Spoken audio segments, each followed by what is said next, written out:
Welcome back to Movies TV Mad. You can follow me on Twitter at Movies TV Mad. Smash the like button if you love me. Subscribe if you're new. Please have you say a very, very, very warm welcome to Monday's edition of the DC Universe Daily. It's the beginning of another week here on Movies TV Mad, and I'm very, very, very excited to be bringing you another DC Universe Daily. And on today's show, the breaking headline is that in an interview for Guardians of the Galaxy Volume 3, James Gunn confirms that Krypto the Superdog is going to be in Superman Legacy. So that interviewer for all his Christmases had come at once because he got himself a little exclusive. Now, this is news we probably always knew was going to happen. I think this is excellent news. I'm very excited about this news. I am stunned that Krypto the Superdog has never been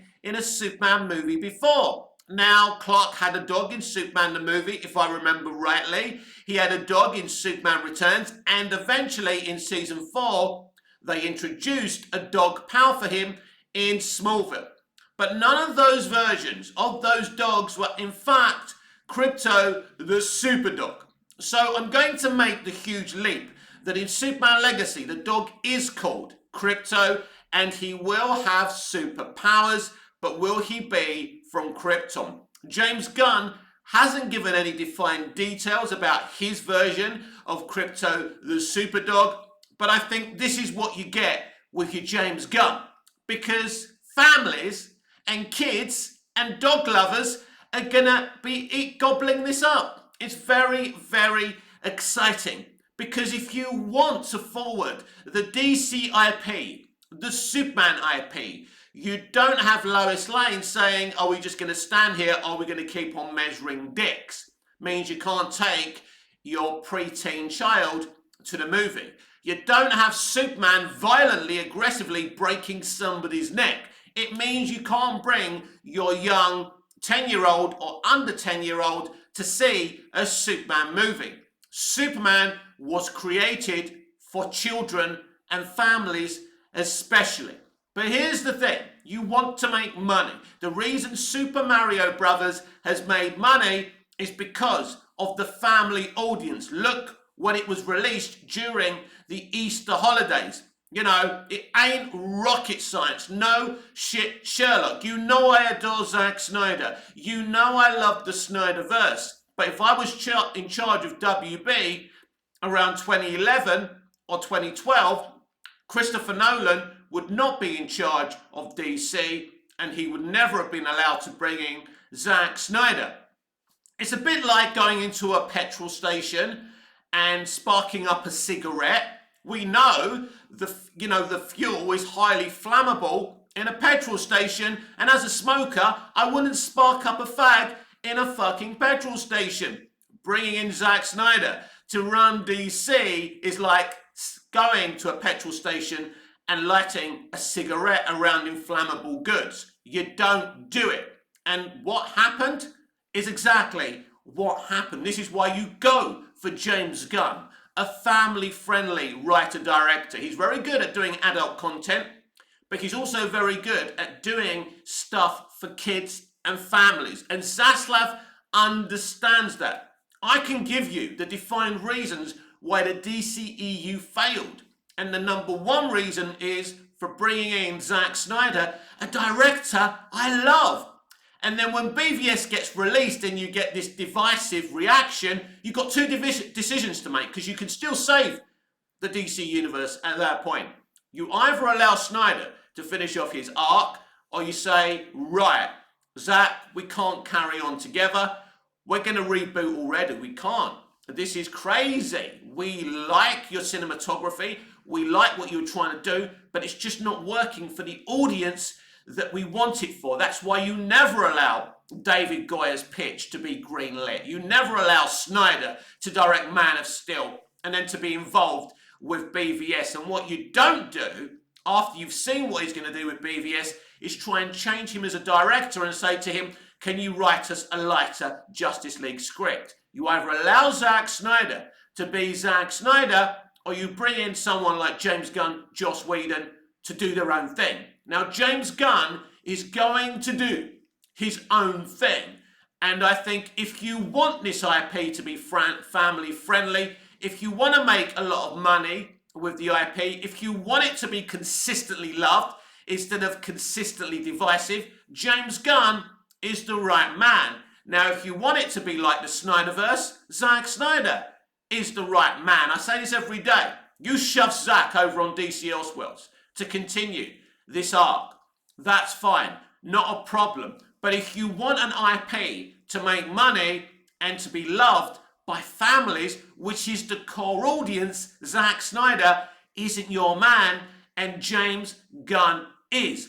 I can still defend Zack Snyder. I can still love Zack Snyder. But Zack Snyder would never have got anywhere near a mainstream franchise for DC live action if I was running Warner Brothers. Of course, the people running Warner Brothers back then were also part of the problem. And then you've got the Jeff Johns situation where he's trying to put out Snyder's fires in the wrong way. So everyone was going at this the wrong way. Zack Snyder was in the wrong position, at the wrong place, at the wrong time. It was never going to work. And every decision they've made ever since Man of Steel, one way or another, has been wrong. Instead of starting again after BVS or allowing the man to finish his arc untampered with, they did what they did with Justice League. Every decision has led to James Gunn, restarting the DC universe with a soft reboot. Whether all that works or not is another case in point. But bringing in Krypto, the Superdog, is a very good idea. As I say, I'm stunned that this has never happened before, and I think it's very, very exciting news, and I know a lot of fans will be excited about this, and if you love Superman, I think you will be excited about this. Now, the problem is with some Snyderverse fans, they believe that, Superman and DC should be taken away from children and families, and I couldn't disagree more about that. This is a family property. If you want DC Universe to make money under James Gunn, introducing things like Krypto, the Superdog, isn't rocket science. It's an elementary decision to make. So I hope it is the proper Krypto, the Superdog. James Gunn has been teasing for ages that Krypto would have a future in his brand new, softly rebooted DC Universe, and it's very, very exciting. And I also want to be clear about something else. Whether the Flash movie is a success, whether Blue Beetle is a success, and whatever happens to James Wan's Aquaman and the Lost Kingdom isn't on James Gunn. Just because the Flash movie introduces this brand new soft rebooted universe at the end of the movie, if the Flash movie fails, it doesn't mean James Gunn has failed. James Gunn is not going to get fired unless people hate Superman Legacy and it doesn't make the money they want it to make. And it doesn't, relate with audiences. So James Gunn's had an interesting opening weekend. He's made around, 250, 260 million globally, about 115 to 120 million domestic opening weekend. I said this yesterday. It's neither brilliant, it's neither bad. It's solid. So the film's probably going to make around 600-700 million globally. That's good. And it's around what his other two movies made as well. Neither made $1 billion. So it's not bad box office. It's not great box office either, but it's better than what they've done in a long time in terms of the movie. The fans are excited about this movie and are happy with the conclusion to James's trilogy. Basically, the general audience like the general audience love James Gunn and how he makes films. And as I said yesterday, there hasn't been a comic book project that James Gunn's worked on that I haven't liked and I haven't enjoyed. I don't think any of them have been the bestest things ever, but I have enjoyed them. Let's be absolutely clear about that. And if you want someone to bring the family audience and maybe a bit of a Marvel Cinematic Universe audience to the table, James Gunn is exactly the right person to be doing this. It doesn't really matter if the Snyderverse stands hate James Gunn and keep on bringing up his historical tweets. It's all irrelevant, and James is going to have to get his head down and just ignore them. It is what it is. He made the decision to remove Henry Cavill, rightly or wrongly. He wants his own Superman. Let's see who he casts as Superman. But I will say, I'm very excited about Krypto the Superdog being involved in Superman Legacy. Some people are going to tell you that means the film's going to lack depth. No, because there's nothing more beautiful than Superman having a friendship with his dog. There's nothing more beautiful than Jimmy Olsen being Superman's best pal. This is why the comics worked in the early days, through, the 40s right through to the 60s, because those elements were great. Jimmy Olsen wasn't in the Siegel and Schuster comics originally. He wasn't in Action Comics #1. Jimmy Olsen was introduced on the radio show. That's right. I think around the late 40s, 50s, they put Superman on a weekly or daily radio show, and it was them who created Kryptonite. It was them who came up with conceiving Jimmy Olsen, Superman's best pal. A lot of the best concepts that are synonymous with Superman today were created on that radio show. So James Gunn's going to be James Gunn. He's going to do what James Gunn does. Now, people have been asking me, actually a lot of direct messages for some reason, don't know why, if I think James Gunn should do his usual mixtape and, the radio music, the songs he chooses for his Guardians movies. This is what I think about this. I have no issue with a mixtape. I have no issue with, him putting a bunch of songs together. But the most dominant factor musically in a Superman movie must be a composed score, but not just any composed score, a recognizable composed score. And it's going to be very interesting if he uses his usual composer or if he's going to bring a more famous composer. I love Hans Zimmer's and Junkie XL's scores for the Snyderverse. I love John Williams' score for Superman the movie. I like the score for Superman 2 and Superman 3, and even the Superman 4 score is probably better than the actual movie. And by the way, the Superman Returns score is fucking beautiful. I mean, Lex Luthor's theme's brilliant, Superman theme's brilliant, they keep the Williams theme, but it's an original score. So it's going to be very interesting the direction James goes in. So he can have the mixtapes, but they can't be the dominant music in the film.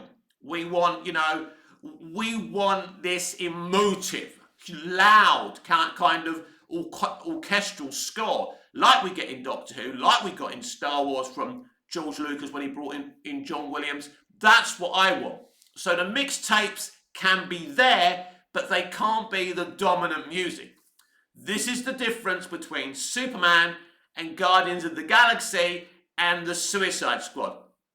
James Gunn's about to tread in a new genre in CBMs. There's no question about that.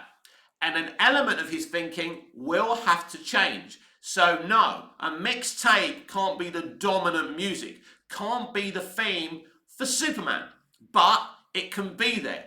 But a composed score is the right thing to do with Superman, and there's no question about that. I'd love to know in the comments down below, are you excited about the confirmation of Krypto the Superdog being introduced in Superman Legacy? Do you agree with me that it's a great idea, especially for families and children? Because they're the kind of people that will make this film really good money. And you need these people to relate to Superman, because this generation simply doesn't relate to Superman.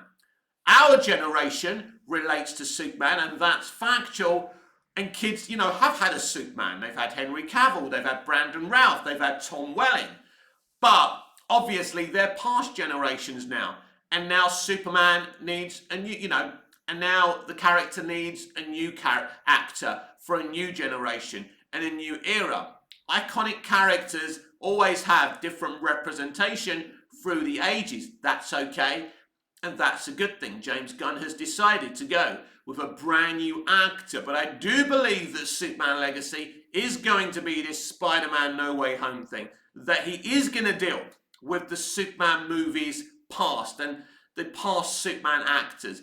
And it's like what me and my brother were saying yesterday. Why did he have this long conversation with Henry Cavill when he told him he wouldn't be his Superman? And he said he'd still be involved with DC Universe. So that's interesting as well. So I think Henry Cavill will play Superman and Clark Kent in Superman Legacy. I think Brandon Routh will play Superman and Clark Kent in Superman Legacy. And not sure about Dean Cain, but everyone living will be there. And I'm sure they'll tip a nod to Christopher Reeve as well, and George Reeves.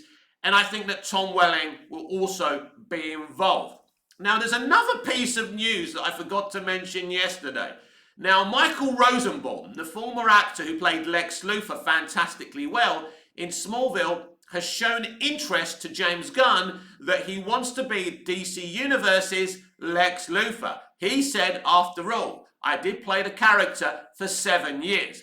Now, let me bring some clarification to this situation. Michael Rosenbaum is a bit of a clown in the best way possible, but you never know when the man is joking or not. He's a practical joker.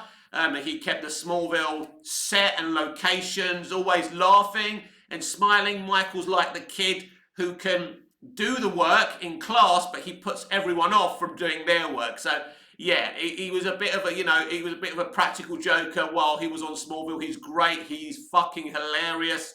But I think that Michael would absolutely love to play Lex Luthor in DC Universe. He's very good friends with James Gunn, which is a good thing. But it doesn't mean that Michael's going to get the role, because James may want to go in a different direction. James may feel bringing Michael back as Lex could confuse audiences. I don't think it does, because basically this wouldn't be the Lex Luthor from Smallville. Regrettably, it would have to be a new version of Lex. Personally, I think Rosenbaum should have been Snyder's Lex Luthor, and I think Snyder missed the beat there. Now, I think Jesse Eisenberg is one of the best actors from this generation. There's no question about that, and I actually one of the few people who like his version of Lex Luthor, and doesn't remind me of the Riddler or shit like that.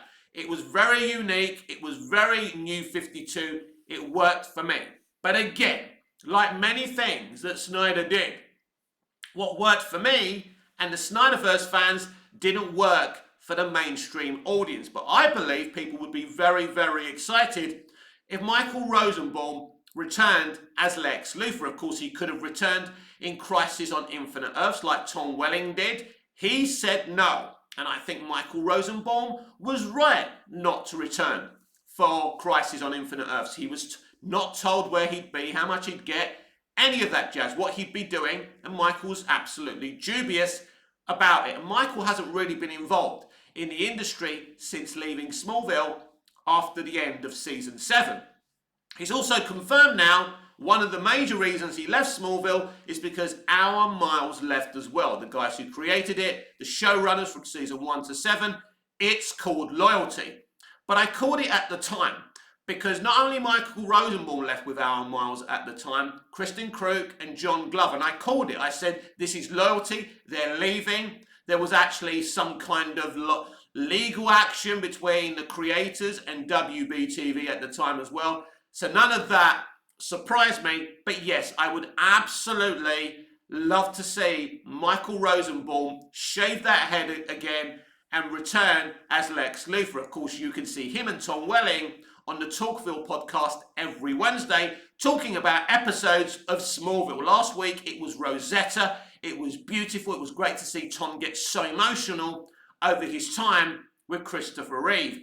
But I do believe that Tom Welling will be involved in Superman Legacy, and Brandon Routh and Henry Cavill and the new Superman. And I think, as I said last week or the week before when I kind of broke my little theory about this, I think James Gunn's going to go very, very big here, but in a different way. Man of Steel is very big, very cinematic, stunning VFX, explosions and all of that. I think James is going to go big in a very different way. And representing the actors who have previously played Superman, respecting the other versions in live action, is a very good way to move the thing forward. Because obviously it's been very, very controversial, him not continuing with Henry Cavill.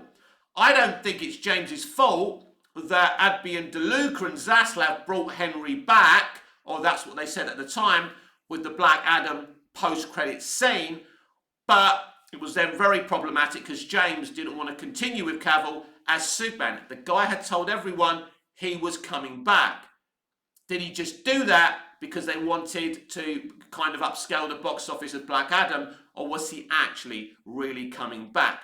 I guess we will never know, but it was very, very problematic. And ultimately, not only are you messing the actor about, you're messing the audience about, you're playing with our feelings. And you absolutely do play with our feelings by doing that. It was a very irresponsible thing to do. But anyway, Gunn and Safran are in position now, and they want a brand new Superman. At least they're not shelving Superman like they did in 2017 after Justice League. A very, very important decision that Superman is leading the DC universe, and he'll be the first character to lead this new universe, and let's see what happens. And then after that, obviously, it'll be Brave and the Bold, which will be the brand new interpretation of Batman. We've got another interpretation in DC Elseworlds. Basically, with Matt Reeves' the Batman universe, you've got the Joker universe as well that's got their own Bruce Wayne. I'm pretty confident that we will see Bruce Wayne yet again in some form in Joker Folie à Deux, Joker 2, the sequel. So I'm very excited. Lots of versions of Bruce Wayne around. But another kind of debate that's kind of uprising again is, will James Gunn use John Williams' original Superman theme, idea of hope, or a brand new theme? I don't think he's going to use Idea of Hope, unless I'm right and Henry Cavill will be there. That I think he will use Idea of Hope when Henry Cavill is on the screen, but it'll be interesting if he's going to use that theme. That John Williams theme is a Superman anthem, but it was very problematic when they played that theme over Henry Cavill's Superman. Now, what's very interesting about that decision at the time, it was a very dark rendition of John Williams' Superman anthem. So if you're going to do a darker version of that anthem, you may as well have played Idea of Hope. Idea of Hope is a moodier, grittier Superman anthem. So why darken John Williams' theme up when you could have just used Idea of Hope? It's very, very toxic if you ask me. I can kind of understand why the Snyder fans are upset. I think we'll probably get Idea of Hope. If Henry Cavill plays some part in Superman Legacy, I think we'll get the Williams theme for some kind of, respect paid to Christopher Reeve and Dick Donner in the movie. Probably we'll then get a brand new theme for James Gunn's brand new Superman. I think that's probably the direction we're heading in. So, as I said yesterday, we are heading to a period where we're going to get a lot of news and a lot of information about Superman Legacy. And it's going to be my number one topic of conversation on this channel because I fucking adore Superman, no matter who's working on it. But I do like James Gunn. I am open-minded now at this point about James Gunn working on this movie. Now isn't the time to talk about anything else. But I will say one thing, going back to the subject of the solid but not magnificent box office for Guardians of the Galaxy Volume 3. Superman Legacy, if that was to get an opening like this, then James Gunn would be history. But there's going to be more interest in Superman Legacy than Guardians Volume 3. Because there isn't any superhero fatigue. There's just Marvel Cinematic Universe fatigue because they abused their own audience. They gave the audience something magnificent in the first couple of phases. Then they got phase 4. What did you think was going to happen? So there was never a superhero trend. It was an MCU trend. So there's no fatigue. The box office for Guardians and Ant-Man and the Wasp Quantumania doesn't prove superhero fatigue. It proves Marvel Cinematic Universe fatigue. The Batman made $750 million box office during the ending of the COVID pandemic. Movie theatres were shut down in a lot of areas. The Joker in 2019 made over $1 billion. So it's clear when you give the audience some good shit, they're going to go there. But the Guardians of the Galaxy Volume 3 opening box office globally and domestically is solid. It's okay. And, you know, Disney are going to make a profit from this movie. So it's not a disaster. Anyone telling you it is a disaster, it's too low, it's lower than the, you know, what did they say, 120 million that Disney projected for the domestic opening of the movie. It isn't the end of the world. It isn't a shambles of an opening box office like Ant-Man and the Wasp Quantumania. But make no mistake, Marvel Studios have lost their best writer-director. He did make a great trilogy. Make no mistake about that. He hasn't dropped the ball with this movie. He did what he wanted to do with his trilogy. And think on this as well. As I said yesterday, the only director who's had freedom to do whatever he wanted with a Marvel Cinematic Universe trilogy. You know, Kevin Feige very rarely interfered with what James wanted to do. You don't tell James Gunn what to do. That's the thing. And if Warner Brothers and Zaslav was starting to interfere with him, there would be a problem there, and Gunn will walk. Gunn will creatively shape this brand new DC universe, this brand new DCU. The slate is his, you know, brainchild. What you've seen thus far, Gods and Monsters. That's very exciting. Gods and monsters. Gods like characters like Superman, you know, Wonder Woman and other characters. And then you get the monsters as well. So it's all very exciting as far as I'm concerned, because I'm not going to be slippering back to the past all the time. Mistakes have been made. The past is there. I'm thankful that the Snyderverse actually exists, but I never personally would have went along with Zack Snyder running a mainstream universe, because this is why we are where we are now with the DCEU. It's very, very sad what happened to the DCEU. If they really wanted Zack Snyder to make comic book movies, they could have given him his own little Elseworld in a corner somewhere from the very beginning and allowed more qualified people to make films for the general audience. Look at what we created. Look at the divisions in the fandom right now. And this is the responsibility that James Gunn has now, to unite audiences and bring them back to movie theatres in a couple of years' time to watch Superman Legacy. And I feel introducing important characters like Jimmy Olsen, who are important supporting characters, and Krypto the Superdog, and really doing something with him as well. This is the right way to attract the general audience. There will be people, hardcore Superman fans, being very excited about this confirmation that Krypto will be in Superman Legacy. I mean, I'm a Superman fan through live action, a big, huge Superman fan, not via the comics, and I'm fucking excited about the inclusion of Krypto the Superdog. I think it's brilliant. I think it's going to work because James Gunn has already pulled off creatures and animals and dogs. I mean, what he did with Rocket Raccoon, especially in the third movie, was wondrous, emotional, and compelling. And nobody can say any different. You don't have to like James Gunn. You don't have to go and watch Superman Legacy. If you hate James Gunn because you're a Snyder fan, that's life. But I am not just a Zack Snyder fan, I'm a DC fan. But more importantly, I'm a Superman fan. And if someone's making a Superman movie, I'm excited and I'm interested. This is a big challenge, as we keep on saying, for James Gunn. He needs our support right now. And if he makes something we don't like, we can constructively criticize him about it. But we're not there right now.